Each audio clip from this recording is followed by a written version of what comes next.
How is everybody doing today? Welcome back to another episode of The Banker Next Door. I'm your host, Dr. Joe Bergquist.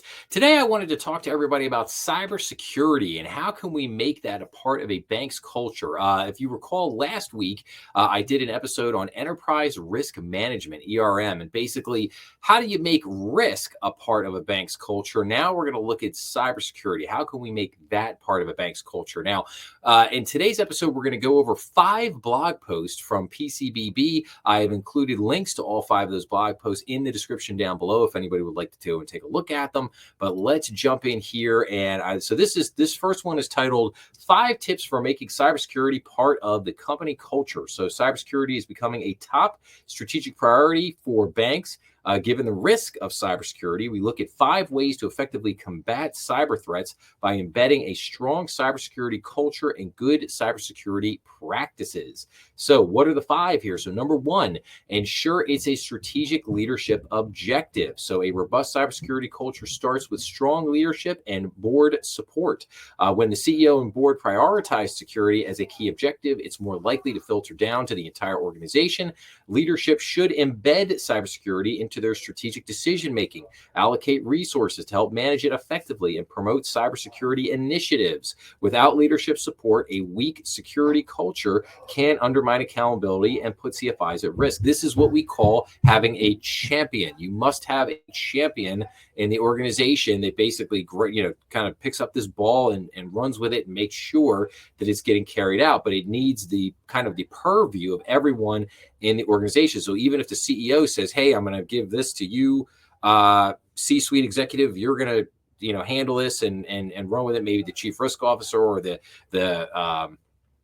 head of IT or whatever the title may be for that particular organization. But it's imperative that basically the entire board and the entire executive team are keeping an eye on this at all times and are driving this throughout the culture. Number 2, develop a collaborative, high-level, cross-departmental approach. Cybersecurity needs to be shared responsibility at every level. Through teamwork and cross-departmental collaboration, CFIs can create a holistic defense strategy and ensure that cybersecurity is integrated into all aspects of the business. Regular communication and collaboration, not only within the organization, but with other financial institutions and regulatory bodies, can further empower employees and contribute to a resilient cybersecurity strategy. Yes. And I think the big thing there is cross-departmental approach, meaning all departments have to touch this. Everybody has to be responsible for it. Number 3, make education and training a priority. Given the speed at which technology and cyber attacks are evolving, good cybersecurity requires ongoing education and training for all employees beyond just annual compliance. Like a lot of companies, a lot of banks out there will use like BAI learning modules. So this is basically saying, like, if you have some type of, online compliance classes that people have to take every year, they got to go in and, sit there for 10, 20, 30 minutes doing the module and then getting done. Well, this is like, yeah, we need something a little beyond that. Regular sessions on types of risk, embedded threats, best practices, and organizational policies can help employees stay informed and aware of the role they play in maintaining cybersecurity. Hands-on simulations and scenario-based training can enhance employees' ability to recognize risks and respond effectively to real-world attacks. Exactly. Hands-on simulations.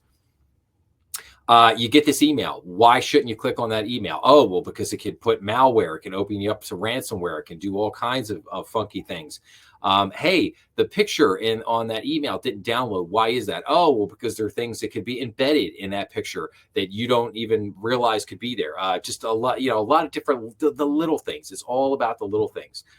4, promote a culture of transparency. So open communication and sharing of information are essential for effective cybersecurity. Employees should feel confident reporting security incidents, vulnerabilities, or mistakes without fear of retribution. That means, in other words, if somebody messes up, don't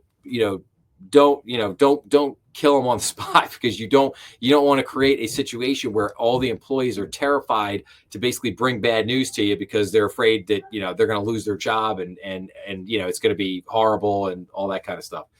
They should also feel comfortable approaching coworkers, including executives, with questions or to verify the authenticity of a communication or the safety of a program or practice. Yes, If you're not sure about something, the best thing to do is always to bump it up. We had that old saying, bump it up.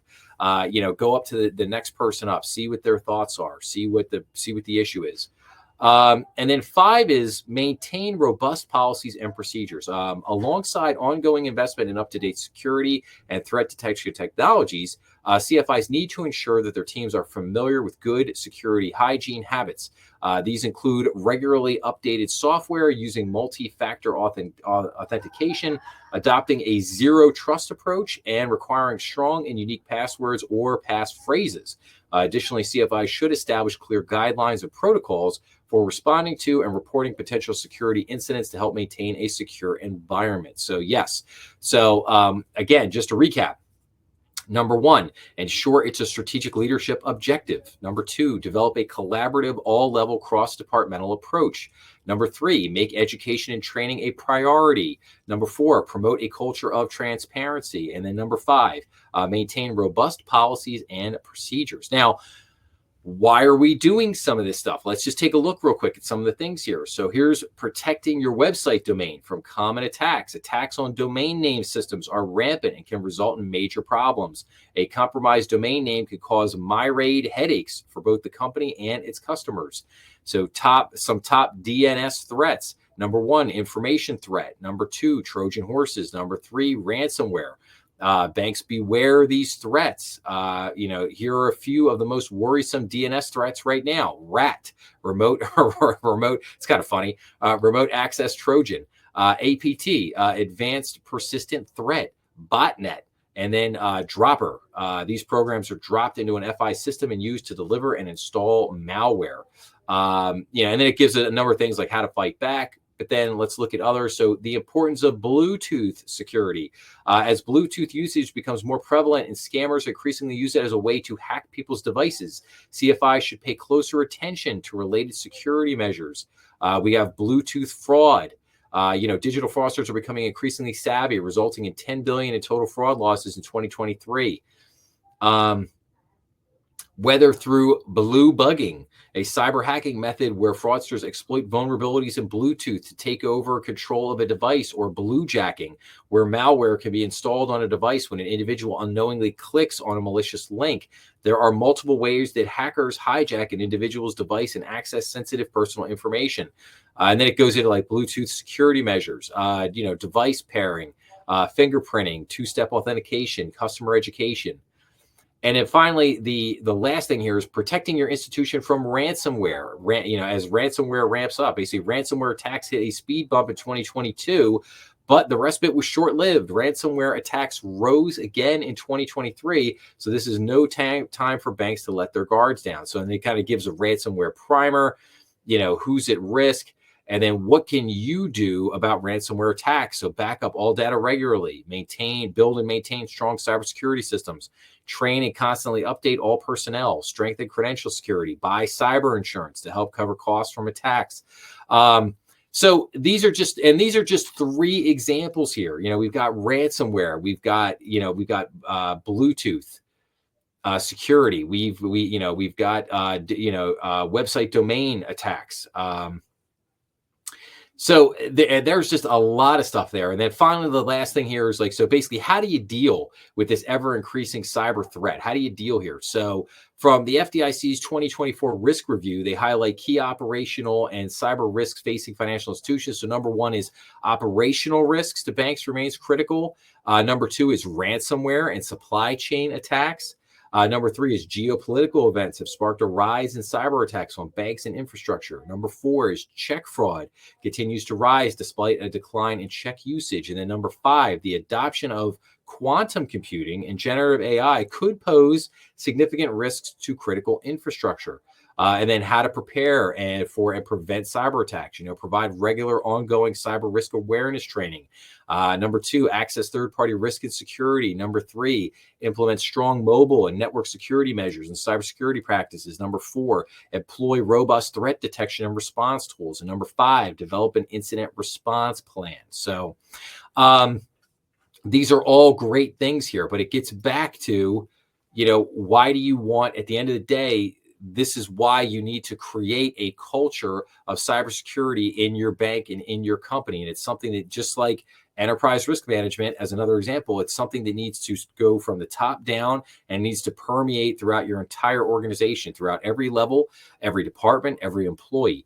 But if you do these things, your organization should, for the most part, again, you can never protect 100% from everything, but your organization, I think if you do all this, your organization should be in really good shape. And like I said, if you want to look at any of these blog posts in more in depth, or if you want to share them, there are links to them in the description down below, so you can go check that out. But with that, I will wrap up this episode and say, if you like this, please make sure to like, share, and subscribe, as that always helps the channel. Please leave your comments down below. I always love getting back to everybody. Remember, we are on YouTube, Rumble, and all major podcast platforms.